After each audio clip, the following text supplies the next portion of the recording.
Hello, and welcome to another fully live news episode of Hacking with Friends. My name is Kody Kinzie. I am a security researcher at Varonis, and today, no Killian. I don't know where he is. I'm assuming Killian's busy somewhere, maybe on vacation. I don't know. But either way, I figured I would do the stream myself since I didn't hear back earlier. And we're going to do it with a lot of things to discuss. So hopefully we've got a good audience today because, there's some real interesting stories about Meta spying on customers and actually being accused of violating the Wiretapping Act, which is a pretty big deal. So this is something that is currently in litigation. It's something that came out in the news today, and we're going to talk about that and more. So all right. Hello, Mojo 1854 as well.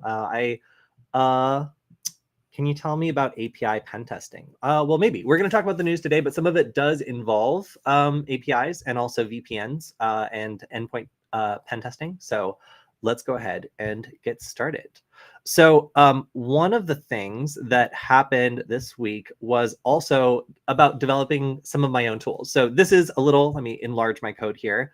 This is a scrappy little CircuitPython program that I wrote in order to use this little device I'm holding right here. Now the screen's in the way. There we go. This little long-range device right here to act as a long-range bad USB device. So I plug this in, or a future generation of this, it's a little smaller. And then from a really long distance, I would be able to use a second device to trigger it and cause a bad USB attack. So I wanted to see how hard that would be in CircuitPython, since it's a beginner-friendly language, and a lot of people have learned to control hardware via CircuitPython just for ease of use, And so for somebody who likes to make prototypes for other beginners, I decided to make this quick and dirty, very gross. You can tell that a prototype is quick and dirty when I leave the default write your code here in from Moo editor. But this is 120 lines, and basically what it does is it allows me to plug this device in, listen for AT messages, which are messages sent by this little LoRa receiver that I have plugged in. And after that, it's just a little bit of wiring. So I was pretty impressed by how quickly I managed to get this working. I'm not going to do a demo today just because it turns out if I plug both of these devices into the same computer, they freak out. And I haven't had a chance to actually debug that part. But if they're plugged into different computers, then I can send a signal from one to trigger the other to run any bad USB payload. And basically, the default that is provided by CircuitPython is this library called Adafruit Ducky. So I didn't know that this existed, but if you have a really simple microcontroller that supports native USB, like an ESP32S2 or a Raspberry Pi Pico, you can actually use CircuitPython to do some pretty sophisticated bad USB things. Now, the one thing that I don't like about this that I, at a glance, wasn't able to solve is I don't think that you can set the VID and PID, which is essential for some of these attacks, where basically you can set the vendor and product identification and make the device you're plugging in mimic a specific keyboard. So I wasn't really able to get that part working, but for the very basics of making your own keyboard device, a lot of people will use just the Adafruit USB HID library to make their own keyboard, so they can wire up their own keyboard. That's super cool. But if you wanted to run Ducky scripts, there is actually an official Adafruit library that is included in their Adafruit bundle, where you can import a regular Ducky script and run it. Now, I'm not sure how Hack5 people feel about this. I don't really think they were consulted, seeing as this is just an open source commit on an open source project. But it is interesting and cool to see that there is some support. And basically, this is all you need to do in order to set up this Ducky script thing. So at a certain point, then you just call the do Ducky script function, which I wrote myself. And it basically just runs all the code in the Ducky script. So for making something that is really, really small, and easy to use as a bad USB device, I thought this was cool. But my first thought is, why don't I strap a LoRa module onto this and stretch it so it can go really, really far and it doesn't rely on any other sort of data connection? So I'm going to be working on this more. You can expect a video on this, but I just wanted to talk a little bit about these cool hardware things I've been mashing together. As a kid, I was very much into Legos. And to me, this is just adult Legos, where you take a component that you think is cool, that does something interesting, you mash it onto another microcontroller, and the whole thing ends up costing less than, $20. That's pretty exciting to me. So that's one of the things I've been working on. I was a little inspired by my conversation with Joe earlier. And if you didn't catch it, we had our very first incident of the month. So that means we got to have the Varonis Threat Labs team come on and basically get clearance to talk about some of the really interesting attacks that they're seeing, being in the thick of it and doing some interesting work, not just also defensive work, but also adversary simulation. So taking the kinds of things that they see attackers doing and then making their own custom tools to basically emulate that and offering that as a service to basically find out if customers could stand up to that sort of attack. So we were bonding over how we both also like to make, our own tools, so like make hacking stuff, and how we both also like strapping those tools to drones and flying them around. So if you didn't catch that video, you should check it out. I know that we're going to do some cutouts of it, but talking to an incident response analyst and the head of forensics in a team that works on a lot of this sort of stuff was really, really cool. Like, we learned a lot, and we're going to have him back on once a month to talk about the incident of the month, but also maybe some cool adversary and drone hacking and like other things that our audience is interested in. So really cool to have him on the show, and hopefully you guys like that stream, because it was one of my favorites that we've done in a while. I used to watch your videos since I was a kid, and now because of you, I'm learning BSc in cybersecurity. Thanks very much, man. Keep growing. Hey, thank you very much. It's funny. I actually talked to some of the people who purchased the Nullbyte channel earlier today, and we were trying to figure out if I could do some content on there again. And it was honestly like, similar to the same story that I had when I first started the channel, where they're like, hey, like, you could do this, but we don't have much of a budget for it. And like, you're basically gonna get some exposure. And like, as being a content creator, and then before that, a photographer, I've had people offering me exposure, in lieu of compensation for like a very long time. And because so many of you recognize us, you value the new content that we're creating and the ideas that we've had, and also the community that we built up. I was just like, I don't think, we'll see. But like, I would rather make content here and make sure that everybody who's involved is like paid well, that like we can basically focus on making really great content and feel connected to it, rather than getting like the same like flat rate for every video. Like, one of my biggest complaints about making content back when I did Nullbyte was like, we got paid the same amount of money when we made a video that made 1 million views that took like all week for us to make, or like if we just made a quick video like all fast that like got like 500 views like over the course of years. So because like the people we were originally working with didn't really understand what we were trying to do, and they didn't really want us to do great work, they just wanted us to do a lot of work. That was something that I learned later on, like prevented us from doing some of our best work. And some of our best work was we went on to the Hack 5 channel, and then the #2 video of all time on Hack 5 is my friend Nick just talking about Google Dorks. So anyway, a lot of lessons learned, and it's really cool to have people still recognize our old channel. Yes, hello. And just grow with us. So yep, we are over here now. You'll notice the stream is on a couple channels, actually. We have the Varonis LinkedIn channel, we have the radio channel, we have Security Forward. So we're syndicating it all over the place because we like to connect with our community. And it's really cool to run into people that like saw my show forever ago and now are doing their own cool cyber stuff. Like, hopefully, someday you could be on the show. Like, tell us about something cool that you're doing. Anyway, we still have a lot of news, but that is kind of what I was working on this week. Just more cool LoRa stuff. And so obviously I am a bit of a maker. Like, I enjoy like connecting things together, like I said, like Lego pieces and building demos. So sometimes I'm talking about all this like spooky cyber stuff and people just like don't know what I'm talking about. Like, I need to make it visual. And as someone with ADD, I often need things to be physical. So one of the teaching tools that I have been working on making with friends is this like cool little breadboard breakout that is designed to make it easy for me to teach people electronics, like at workshops, like all this other stuff. Like, we love doing that. So I worked with my friend Arya on some upgrades, and I was like, man, I wish I could do just like I2C sensors, so I could like buy these things off AliExpress and just connect them and like plug them in and do a class where people just learn to program. And it's not so much about, breadboarding and like, oh, you have an off by 1 error. It's only so valuable to learn that like you put the wire in the wrong place at a certain point if what you're trying to learn is like programming or prototyping. So like, I asked my friend to make some updates, and now based on those updates, I got this new thing back, and we're going to release these files eventually. We're experimenting with them still. I feel uncomfortable releasing files like while it could still start a fire. So we're doing some testing, but basically the idea here is like that I can plug in this big NeoPixel grid. You can't really see the JSD connector, but it's on the other side of this little breadboard, and you can plug in I2C sensors, and you can even chain them in a big chain and teach classes like super easily. So when we go to workshops, or like when we have booths at conferences, we'll often like kind of like give these away, or like because they're relatively cheap to like make, and they really make it easier for you to, you know, try out new sensors or add.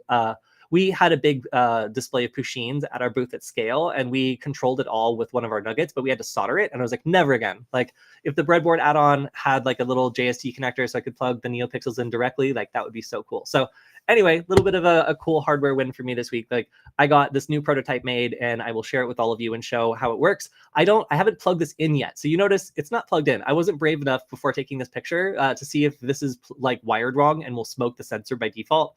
So if it is, and this sensor is going to die soon, then this is its last known alive picture.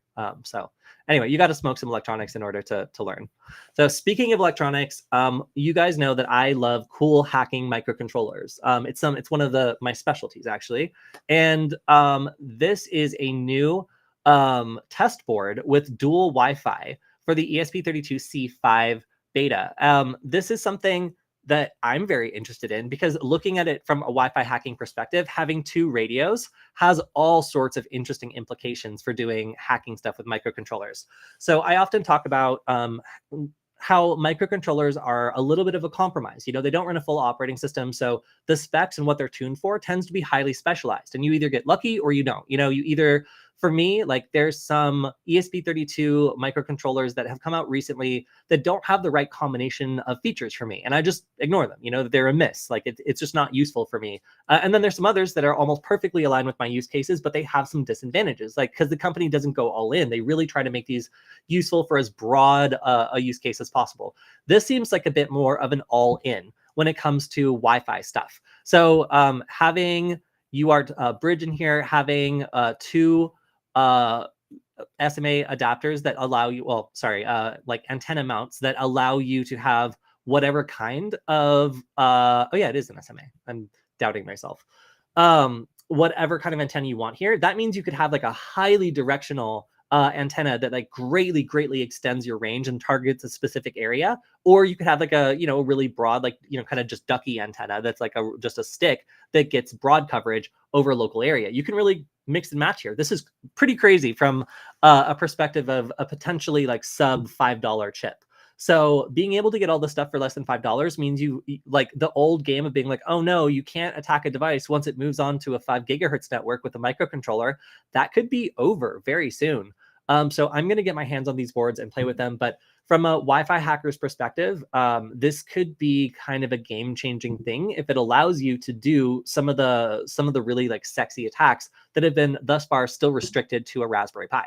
So we're going to talk about the next evolution of Raspberry Pi attacks as we go through the news this week. But I just wanted to shout this out as a really interesting new piece of hardware for people who care about low-cost hacking devices. You can probably expect to see some cool hacker devices being built around this setup if this actually does come out. Here's a question. Do they come with monitor mode support / promiscuous mode? So when working with microcontrollers, you often get a much more low level interface with like the like Wi-Fi and things like that. There are some exceptions where, for example, in the ESP8266 microcontroller, you can only see metadata, which means, you know, you can't read the full packet. You can't do like Wi-Fi handshake capturing or anything like that. It's just not possible. Espressif got really paranoid after the ESP8266 and started locking their chips down to prevent malicious behavior. Probably to avoid like an import ban, or like at least do the bare minimum. So a lot of the research around this is like, you know, reverse engineering their stuff and trying to make versions that do allow you to do like packet injection. They're not as afraid of monitor mode. So that is something that you're usually able to get away with.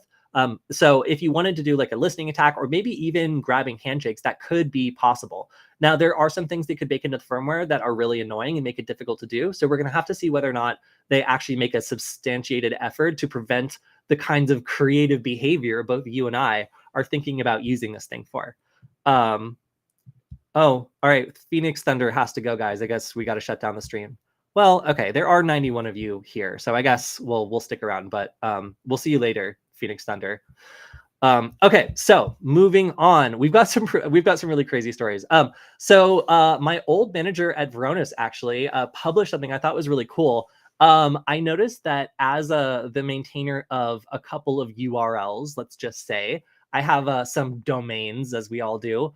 I saw that a bunch of AI bots were hitting my links. So basically, like I just bought a bunch of like great domains. One of them is my personal domain, which is hack.k. I know you're probably jealous, but it's basically just a canary token link. And when you go there, I think it goes to like my link, bunch of like information about like where my content is. But like it records the IP address and the user agent of everybody that goes to that link. And I look at it and it's just constantly bots, which was getting really annoying. So Mike Buckby published interesting guide that kind of goes over like what these bots are doing and like why you might want to block them and some policies that do that. So I like this. If you want to check it out, I retweeted it. I just thought it was cool because like I am noticing how many different bots are scraping my content, and the thought that they're probably doing it to build their AI models and like improve their product is actually annoying. And I would love to just make that like slightly harder or more irritating for them. So thank you to Mike Buckby for that. All right, so there was an incident where it was kind of framed as like this heartwarming, like this dog has prevented bloodshed moment, but I'm less optimistic about this. So I read these stories and I try to like read what's being the information that's being presented and then like strip away some of the particulars and see what's really going on here. So just analyzing this, it seems now that if you cause enough of a disturbance, there is a non-zero chance you will be going face to face with a robot dog. One that looks like this, which I have to say, it is not cute. If I was having some sort of like mental breakdown and this thing came around the corner at me, I'm going to be completely honest, I might shoot it too. So yeah, this story freaks me out because it's kind of presented like a police dog was wounded, but this is like an offensive like dog like computer robot thing that like crawled up to a man who was freaking out, who then shot it. So I just wanted to reframe the narrative here a little bit. So yeah, like so now if you cause enough of a disturbance, like you might find the robot dog come to check in on you and see how your mental health is, or it could be I don't know, trying to fight you. I don't know what the policy is. All I'm saying is the news here really freaked me out in framing this as like a hero dog when in fact it is a robot prototype that looks super scary. So I don't know what world we're living in anymore sometimes, but this dog being presented as like a brave little hero freaks me out because look at it. It looks like a scary old vacuum cleaner that could crush you if it fell on you. Anyway, I'm not saying I don't like dogs. I like real dogs, but this is not a dog, my friends. This is not even like a Tamagotchi kind of thing. This is this is some Black Mirror stuff. And I, out of solidarity with someone who was startled by this thing, I'm just gonna say like I don't think it's cute, and I don't know that this is good. Okay, sorry. I'm sorry if any of you are like super pro this particular robot dog. I mean, admittedly, it does seem like it's a better idea than actually putting like a police officer in there, and in putting a human life at risk. But the robot dog is undeniably scary. That's all I'm saying. All right, so moving on from the robot dog, let's go to the absolute craziest story of the week. So this is Project Ghostbusters, and if you haven't heard about this, then I just like, all right. I have some of my own personal opinions about Facebook's policies towards data harvesting and whether or not they like really care like what that information is used for. And I've been somewhat vocal about that. So setting that aside, undeniably in this case, there is, let's look at the actual case itself. There is language here accusing them of violating the Wiretapping Act in order to gain a competitive advantage against Snapchat. So this is a company that apparently, allegedly, we'll say, was willing to use their recently acquired assets in VPN companies and install root certificates that would allow them to rummage through people's data before it was sent out. So if you were using one of these VPNs, or if you enabled by default some of these like features that Facebook was advertising, like, oh, try our free VPN, it's integrated, you were actually allowing them to spy on their competitors via like rummaging through all your stuff. Which sounds crazy, right? Like, why would a company that's doing well financially like take that sort of risk? And in fact, in the actual, please don't. Yeah, okay, cool. Thank you to TechCrunch for not putting a gate here. In a direct quote from one of their security people, they basically said, like, I don't understand how this would ever be okay. Like, security people, no matter what kind of consent you get from the general like public, would recognize that this is not something that is acceptable and like is not defensible in any way, shape, or form. But Facebook, in spite of that, it told them to go forward and announced that we now have the capability to measure detailed in-app activity from parsing Snapchat analytics collected from incentivized participants in on Vedo's research program. So, like, even though they were paying people to use this VPN and somewhere buried in the terms of service, like there was probably consent to do this, it still went beyond what the average person would be able to suss out from just either reading the terms of service or agreeing to use a free VPN. So if you've ever wondered, like a lot of people ask me like, oh, are free VPN services worth it? And the answer is, it depends.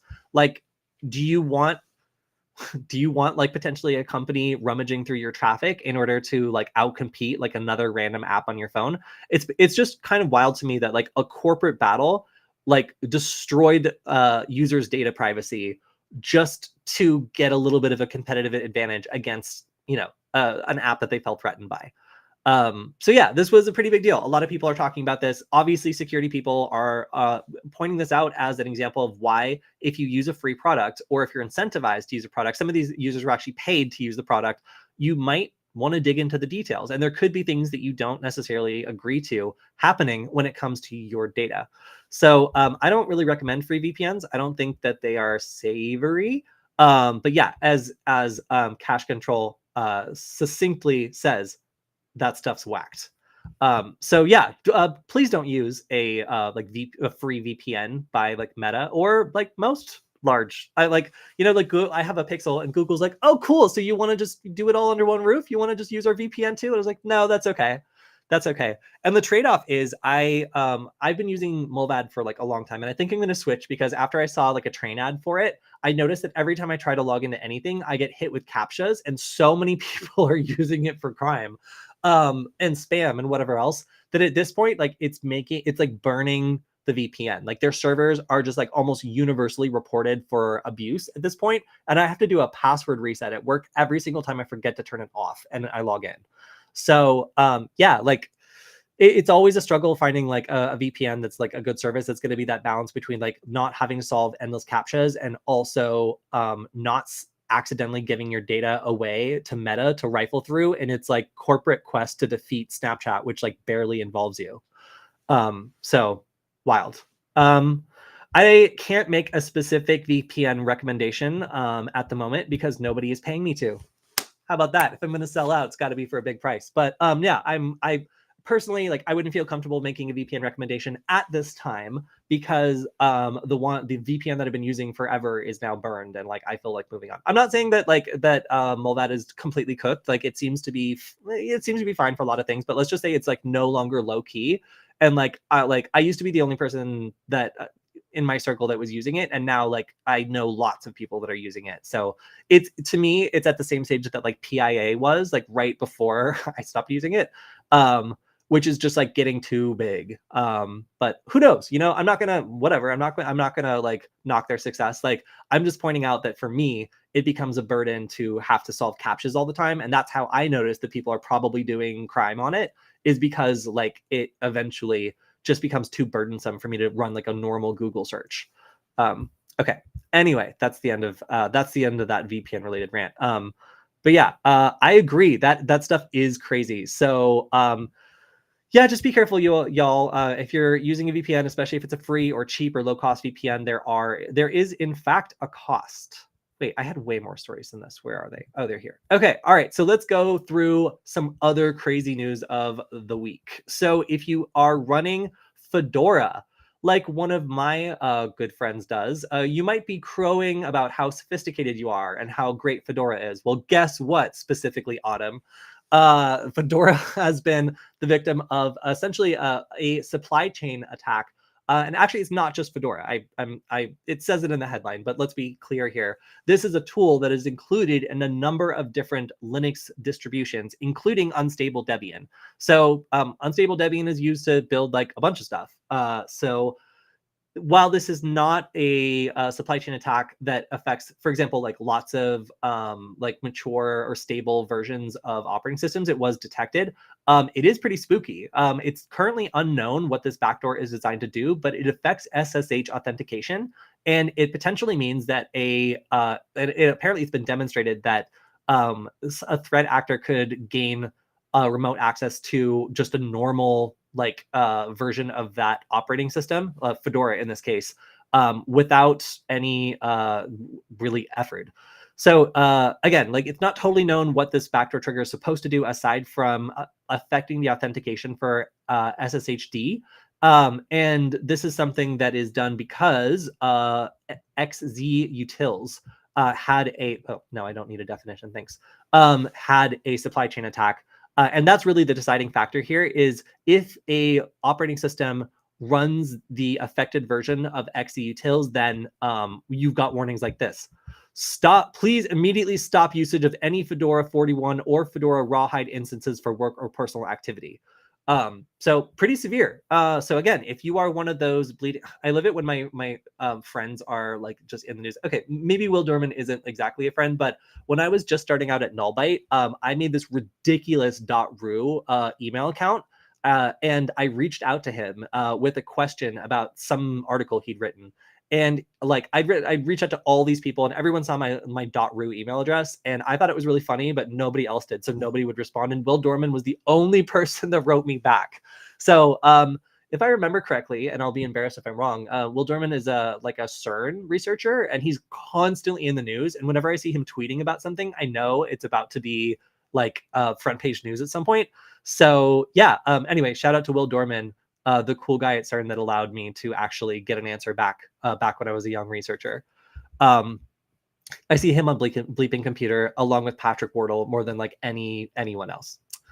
But anyway, yeah. So just be aware that some of the unstable versions of these operating systems that use these particular tools with a 10 out of 10 criticality score are going to be affected, and you're going to want to be very interested in whether or not your operating system does use that particular version. So supply chain attacks are increasingly common, and we see them often with Pipel, which is exactly what we're going to talk about in the next story.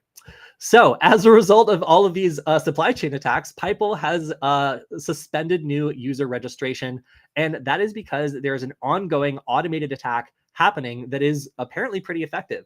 We've seen a couple different stories of supply chain attacks by these sorts of things being compiled and included in projects. So Pipel has been a major source of malware distribution as a result of these attacks. So yeah, if you want to join this community, it is currently closed, and that's because they're not able to handle the influx of all these malicious accounts. There's a bunch of account takeovers, and let's see, started yesterday to upload 365 packages with names that mimic legitimate projects. So the way this often works is they will get spammed with all these packages that are like typo squatting. So basically they're looking for someone to make like a small error and then take advantage of that to import this obfuscated code. So basically it would mimic a existing package name where maybe there was a really common typo. It would have the same obfuscated code using, I think it was Fortnite in order to like make everything impossible or difficult to read. And then it would download additional stagers and other things after it successfully infected a build. So that is why we're basically seeing so many of these backdoor attacks, and some of the other ones we're going to go through over the course of the rest of the show. It's because of this like Pipel attack that we've had a lot of these like long-ranging supply chain like build attacks. So interesting to see that Pipel keeps coming up in the news, and right now they just have to shut down registration in order to make sure that doesn't continue to happen. Okay, yes, thank you. My pronunciation has been corrected. All right.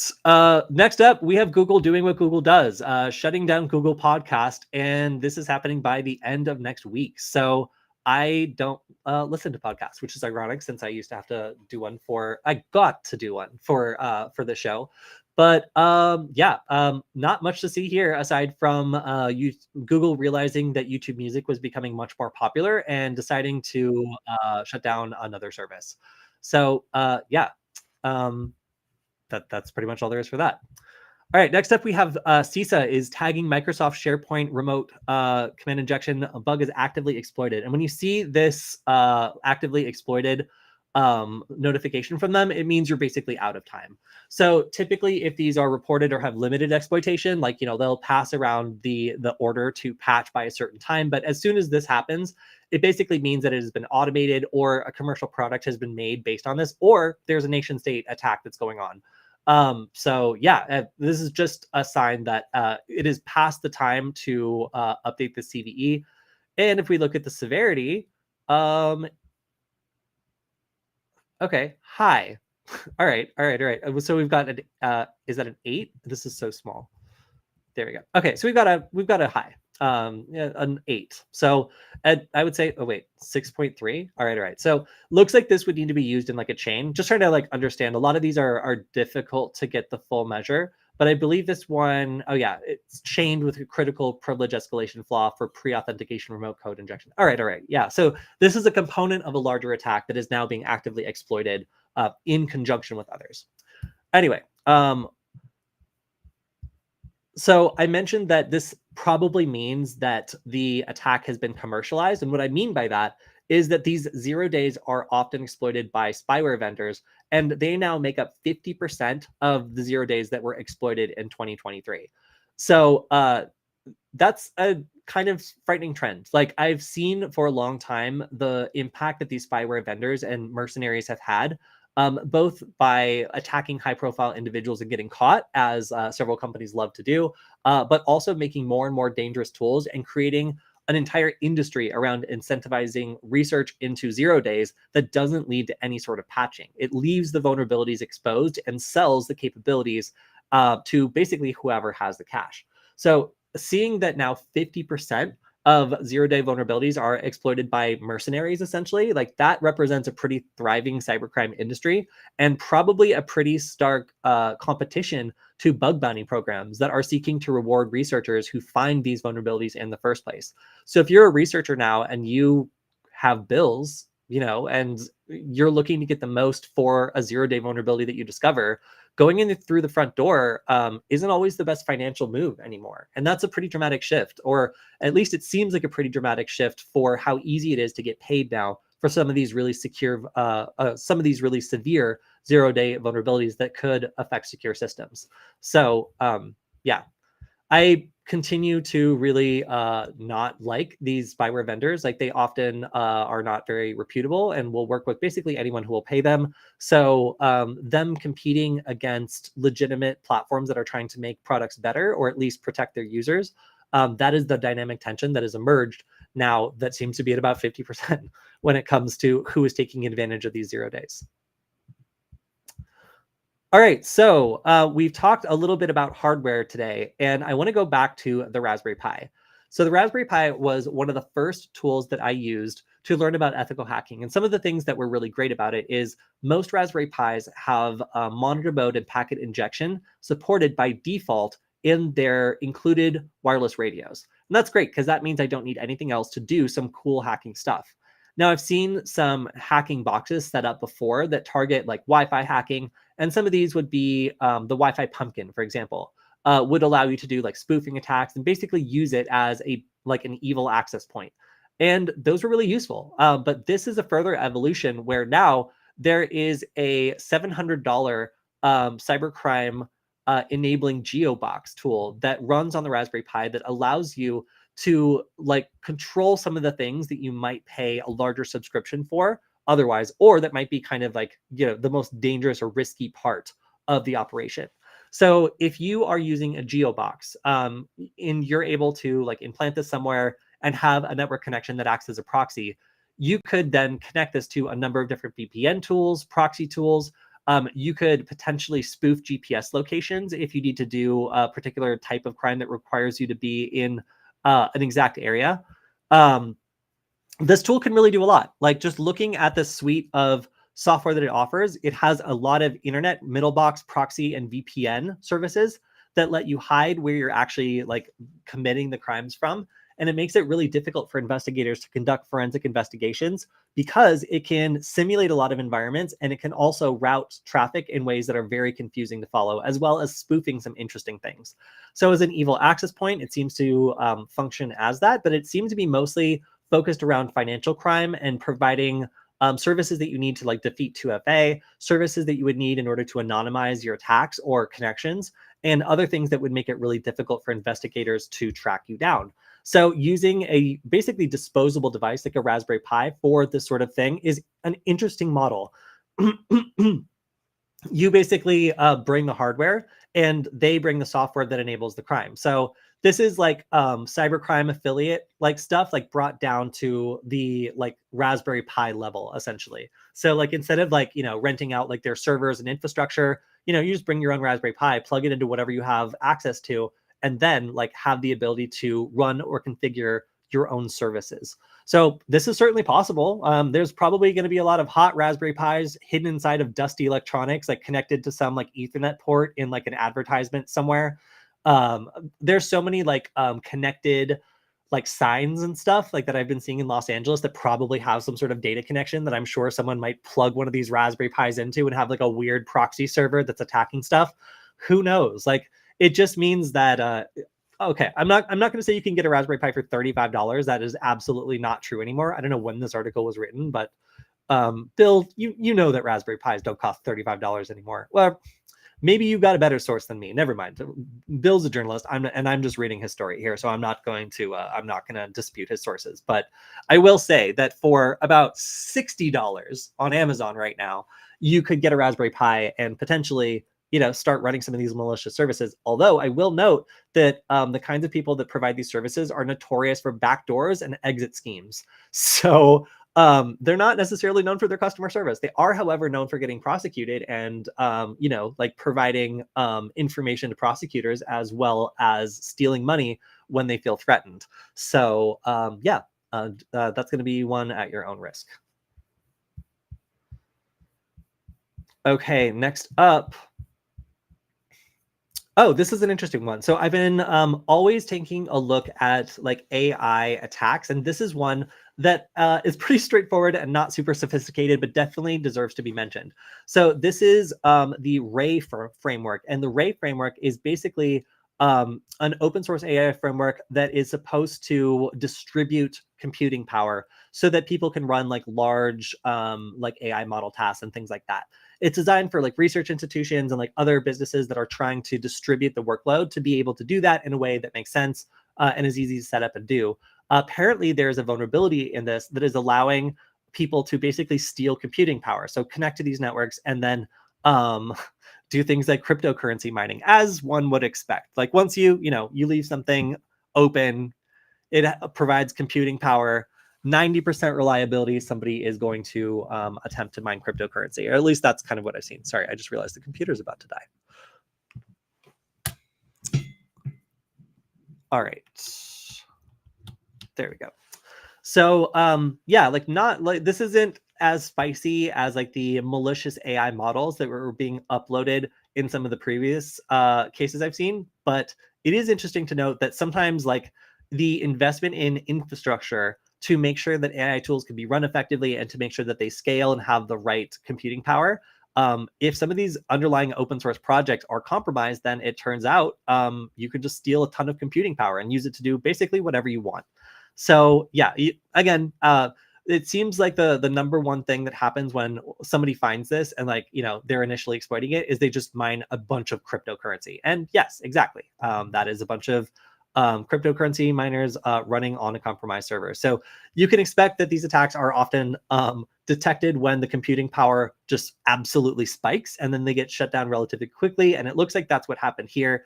But still, yeah, like the raw computing power necessary to like run all these AI tools is pretty immense, and being able to hijack it could lead to attacks that are a little bit more sophisticated and organized than just running a cryptocurrency miner. Like running a cryptocurrency miner is the harbinger of like something like way worse, like always, because it's always like the first wave is the crypto miner and then the second wave is some sort of like crazy surveillance bot or something. So we'll see what happens next, but you can expect to see these infrastructure networks that have been set up for AI tools to be targeted as a very, very rich source of compute power in the future. All right. Speaking of infecting a bunch of I guess just compromised devices, we have ASUS routers being exploited over the course of 72 hours to create more the moon proxy endpoints. So the idea of this service is it goes after a bunch of devices that are compromised. It creates a node out of them, and then it allows people who are doing cybercrime, fraud, and a bunch of other stuff to connect to it and use those endpoints to push their malicious traffic. So if you're doing a bunch of carding, if you are that person that keeps buying stuff from my online store and gets a bunch of fraud alerts because you're going through like a scary VPN or like a weird endpoint that doesn't make sense, that's basically what I'm talking about. Is like people that are attempting to commit fraud because they have a bunch of cards they got online or paid for, and then are attempting to make a purchase. Often these purchases then have chargebacks and whatever, and it's a huge pain. So I've had to learn about this just because like I occasionally sell stuff online and I get fraud warnings like all the time. And this is like the worst part. Like while a lot of these domains or a lot of these other places that are typically used by people that are committing fraud can be burned pretty quickly, like my favorite VPN service, it still means that people are able to buy access to these sorts of devices that don't have a blacklist yet. They're recently exploited and they don't have any history of pushing malicious traffic. So they can be used for some of these really risky behaviors. And as long as the botnet keeps growing, then it can keep providing the service. So really interesting that there's somebody who their entire income stream is just the faceless proxy service, which connects to compromised devices and pushes content out of those gateways. So if you're wondering about like, black market VPNs and like how they're created and how these sorts of services get started, yeah, it's just like exploits and people getting to these 0 days first, or maybe second in some cases. I don't think they really care, and taking over routers to use their compute power and routing ability to build these proxies. It's really interesting, frankly. But yeah, that's why it's so difficult for people who are running like a store or something like that to be able to detect when someone is using a stolen credit card number, because provided you can get a proxy that's roughly close to where the user would be ordering from, if you have that information, like it's almost impossible for somebody to be able to detect a fraudulent claim if it's going through a network like this. So big impact for people that have to like process card transactions or things like that. It's yeah, difficult thing to deal with. And now you can see a little bit about how those sorts of networks are created. Oh my gosh. So my home state in the news, a Montanite decided to become a robocall terrorist and called a bunch of people with disturbing, threatening, and often bizarre messages over the course of several years. The court issued a $9 million, almost $10 million penalty. And this was repeated harassment of communities that had recently suffered tragedies, where this guy would basically target a community that had some sort of tragedy, like a shooting or something like that, and spam residents with obscene calls, like some of them talking about really bizarre like conspiracy theories. So this person was operating out of the first town I ever lived in when I moved here, and apparently would not stop. So in spite of being contacted numerous times and having other fines and fees levied against him, he continued to do this. And the call spoofing made it really difficult for people to initially find out who was doing this. And he was making it look like other phone numbers were actually doing the call. So if you got one of these bizarre calls, there was a lot of people who got them. And apparently they were really, really upsetting. And a lot of people immediately called the police. And that's what kind of began the investigation, was how visible these were. But yeah, he was using automated dialer software to pre-record messages and send them to entire communities, and yeah, would not stop. So I always kind of cringe when I see my state in the news lately, but moving on. So we talked about some of these supply chain attacks earlier, and one of those victims appears to be the top.gg Discord bot community, which has 170,000 members. But as one of those members vehemently told me before the stream, they claim that only a couple hundred people were impacted. So this is malware that steals sensitive information and is typically going after Discord tokens and things like that, and appears to be linked to the Python package squatting that we were talking about before. So this is either accounts being taken over and then being used to push malicious packages or pushing malicious updates to packages, or creating other packages that are very similar and taking advantage of typos to insert malicious backdoors. So yeah, this is something that we've been talking about all week, like just because they've been having a hard time over at people, whatever. Sorry, whoever corrected the way I said that, I apologize. But yes, this is becoming kind of a problem. And you can see that the attack pattern here again is basically picking popular projects and then creating a bunch of similar looking names that will infect anybody that accidentally imports them. Really difficult to identify these as well, because like often they'll include the original code that they're copying and then also some malicious code. So the import will behave as normal and you won't get any errors because it is successfully importing something. So yeah, really, really difficult to be able to detect some of these attacks, because if they are done well, it makes it easy for attackers to insert something into a build that then gets distributed to many other places. New MFA bypassing kits. What's the name? Tycoon 2FA is targeting Microsoft 365 and Gmail accounts to bypass two-factor authentication. So 2FA is now enough of a thing that most of these kits are attempting to bypass, or at least assuming that 2FA is enabled.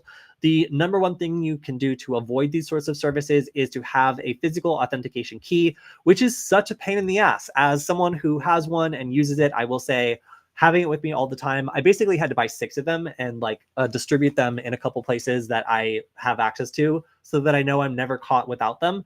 But every once in a while, I have to authenticate. And another recommendation here is, if you're particularly concerned, which I was at the time, you can enroll in Google's Advanced Protection Program. But Google's Advanced Protection Program is exceptionally protective. Like I have a hard time connecting to my router sometimes and like logging in, because it won't let me send credentials over HTTP. So let that one sink in. It's a little much. But you really super can't get into your account without a physical security key if you enable advanced protection. So just be aware of that. There are some things that will make you a bit more resilient to these sorts of attacks that anticipate 2FA. But just be careful and make sure that 2FA isn't like your only thing that is preventing someone from logging into an incredibly important account. All right, almost through it. So this doesn't surprise me at all. When you search for things using, like just a typical Google search, you are going to see sponsored results up at the top, and those sponsored results are frequently scams. They will be fake download pages for whatever you just searched for, or other things that are designed to get you to download all sorts of unwanted stuff. Some of them are viruses, some of them are just unwanted adware, and some of them are full-on like computer repair scams, where they make you think that your computer's infected and then have you pay them to, quote, remove the malware, even though there's nothing there. So we've all seen these, but it was only a matter of time before people started realizing that these new AI suggested results could be done in the same way, because, there's a profit here at stake and you can put advertised results into this. It makes financial sense for people who want to distribute their malware to target these ad campaigns towards AI search results. So just like any other search result, these sorts of conversational searches are now yielding potentially malicious results, but they're doing it with increased confidence. So rather than just giving you a list and having you sort through it, they are now making recommendations, and those recommendations can be malicious. So this article is kind of making the point that if you are having a conversation with your like AI assistant and it recommends something that's malicious, it's a little bit different from going through and like noticing that the first or second, links look a little funky. If they're just giving you like, one recommended result and it happens to be malicious, that's not good. I feel like people have a higher chance of going to these than they might have if there wasn't any sort of recommendation behind it. So the concern here is that people will ask a question, get a recommendation, and then take that recommendation more seriously, even though it's actually a malicious link. So we're already seeing that these AI tools are delivering potentially malicious or unwanted scams. And that's a pretty big concern as these are rolling out and people are putting more and more faith in the processing that's going on behind those recommendations. All right. And I think this is the last one we have. Oh, this is just from that story earlier. This is the actual court document, if you guys are interested in reading it, that is accusing Facebook of wiretapping in order to go after Snapchat. Again, like an unbelievable story here in how far Facebook is willing to go, undermining VPN privacy and basically like adding their own certificates to be able to get a competitive advantage against another company. Like arguably illegal according to this like filing. So I guess we'll see whether or not anything actually comes from this. But the unsealing of this raises, at least in my head, some pretty serious like questions about how dedicated Facebook is to their users' privacy. If they're willing to just rummage through your stuff just to get a peek at one of their rivals, that fight doesn't even involve you. You know, like having them like throw your data privacy to the wind and just assume that they should go in there and start like looking at that stuff is a pretty wild move to me. And I think that their own security person said it best when they said that there's not really a scenario where that's okay. So that's the news for this week. We had a really good conversation, as I mentioned, with the incident of the month researcher. This time it's Joe, talking about the craziest stuff they've seen this month and the way that adversaries are actually attacking real customers, and then also what it's like to do adversary simulation. So being able to emulate what attackers are doing, turn around and show off what that capability looks like and prepare customers for that was a pretty cool conversation. So if you haven't checked it out, make sure to check out that conversation. And also we'll be doing some cutouts from that and publishing them in the next week or so. I am going to be back on Wednesday for the next Q&A stream. So if you're one of the, 147 people on the stream that has potentially asked a question and that I haven't gotten around to, then make sure to join us on the Wednesday stream at the same time. We'll be taking all of your questions, and hopefully I will have a successful version, which this one, of this guy that's going to do a ducky script from at least 2 miles away, that a ducky script attack. So you know, it's going to be a bad USB attack, and I'm going to be using this Adafruit library, but making this prototype work is going to be my goal for the next stream. So expect to see me attempt to break some distance records for a Rickroll. I don't think I'll get it, but I think that somebody's probably done a Rickroll to the moon or even further. So maybe I should temper my expectations, but we'll see. Anyway, if you are a fan of the stream and you want us to keep going, then you can easily support us by going to the link this week, which is, as always, Varonis.com/Kody. That's Kody. Varonis is a sponsor of the stream and lets me do this with my own editorial content. Every week, I get to make the decisions about what we talk about, which is so incredibly cool because I get to follow the stuff that you guys are interested in, and I get to make sure that we're talking about the freshest, most interesting, and like kind of unrestricted stuff in the hacking community. So that's why I like this show so much. If you want to support us, go to Varonis.com/Kody. It lets them know you enjoy the stream and you're anticipating the next one. So we can keep doing it every week, twice a week. So I will see all of you on Wednesday. I'm going to be traveling this weekend for our friend's birthday. So I will see all of you back on Wednesday, hopefully with some cool questions. And wherever Killian is, I hope he has a good weekend too. All right. Goodbye, everyone. I will see you next week.